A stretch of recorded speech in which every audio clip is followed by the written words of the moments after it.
Hello, my name is Gerard Seitz. I'm the Executive Director of the INO Inatoach Institute for Leadership, and I'm very excited because tonight with us is Sami Jo Small, and of course she is a Olympian and a gold medal winning Olympian. Welcome Sami Jo to the Ivy School. We're very excited to have you tonight. Well, thanks so much for having me. This is quite an experience. A couple of questions if I may.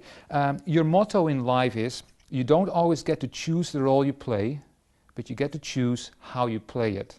Can you explain that and perhaps give an example from your career? Yeah, definitely. I mean, I don't think that it's been a motto that I've come to easily, because a lot of things have happened to me that has made me realize that that you don't get to choose the role. And sometimes we're placed in roles that we don't want to be in. And I think this happens in life, in sport, in family situations. But it really is how you play that role. And I've had situations where you might regret how you play that role later. You might regret what you say in a situation. But the moments for me that I'm most proud of are when I've taken a role that is difficult, that maybe people haven't wanted to be in, and I've played that to the best of my ability and really made an impact on the team and the success of the team. And one part that I talk about a lot in my speeches is about not getting to play in the Olympic final in 2002. And so basically my whole sporting career had progressed towards this one moment. That was going to be the ultimate for me, was to play in that championship final, to win the game, and for everybody to jump on me. That was the way I dreamt my Olympic dream. That was the way I've trained. I pushed myself right up until the final hours when the coaches told me that I wasn't going to get to play. And I was devastated. I was disappointed. I was upset. I was angry. I was everything you could possibly imagine in that moment. And I didn't know what to do. I mean, I didn't have much to base it on. But I did have some life lessons that I had learned throughout my life. And I guess at that moment, I realized that I had two choices, and one, I could feel the same way. Because I think in those situations, a lot of times we feel sorry for ourselves. We don't want to be there. We don't want to be around people. But I realized that my team did need me. And I think a lot of things have sort of brought me to that one moment. But I think you never really know what you're training for. You never know what you're getting ready for. And for me, I thought I was getting ready for a physical endeavor. But it was a mental, it was really a mental race for me. It was that ability to be there for my teammates when I just wanted to be somewhere else. And so at the end of the game, when we won and I had, played my role and cheered my team on and tried to be as positive as I could, I realized that I did have an impact. And I think that that's the message I try to get across to people, is that we all have an impact in everything we do.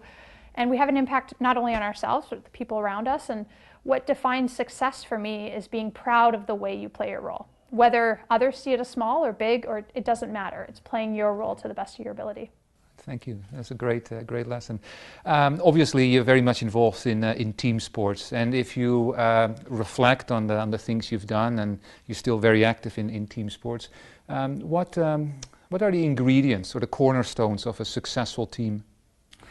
Well, it's interesting because I've played on so many different teams. You would think that there would just be one component to success for a team. I used to think when I was younger that it all had to do with being positive and maybe having the most talented players, but I've come to realize that that's not always the case. You don't necessarily have to like your teammates. You don't necessarily have to be friends with your teammates, even though as women we all want to, and sometimes that creates problems on teams. But at the end of the day, you have to respect your teammates. And I think when I look back at why Team Canada is so successful, to me it isn't necessarily the leadership that is defined by others. It isn't the head coach. It isn't the general manager.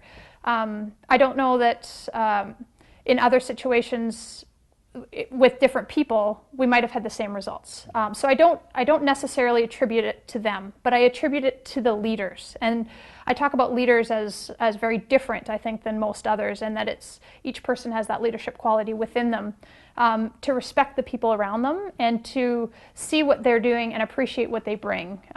Why we've been successful is, I mean, I could honestly sit in the dressing room before the final game and look at each player and know that they had become the absolute best hockey player they could be. And it's because I watched them go through it, and they watched me go through it, and they were there to help me get up. They were there to kick me in the butt when I wasn't working hard enough, and we had enough respect for each other that we could come into the dressing room and be successful as a team, and be moving in the same direction as well. And we just had that uncanny ability to be there for each other. And I really think that that's what defines success as a team, is everybody is willing to do whatever role it takes so that in that day, on that moment, you're going to be successful. How do you cope with setbacks, and can you give us an example? Well, setbacks are difficult because I think that as athletes, we're continuously going through setbacks, whether it's in a weekly training program where you just feel like you can't lift as much or go as fast or train as hard, to big moments where maybe you're standing on the blue line watching the other team celebrate, and I've been there too, and it's not easy. But as I get older, and I am older now, being a female hockey player, still playing in the Canadian Women's Hockey League, still striving to win the Clarkson Cup, which is our ultimate championship. I think that failures and setbacks tend to be seen more with a perspective eye now, and seen as a growing experience. And that's how I see it. I really think that each of my failures and each of my successes has defined me as a person. And parents always ask me, what makes a great goaltender?